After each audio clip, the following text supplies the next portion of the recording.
Hi అండి.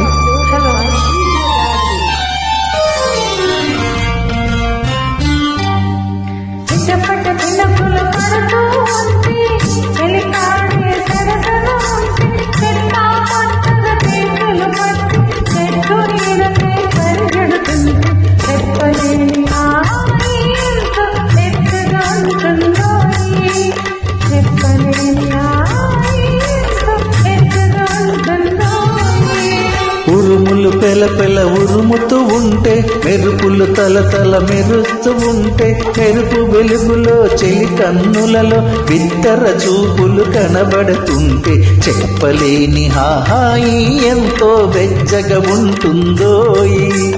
చెప్పలేని హాయి ఎంతో వెచ్చగా ఉంటుందోయి.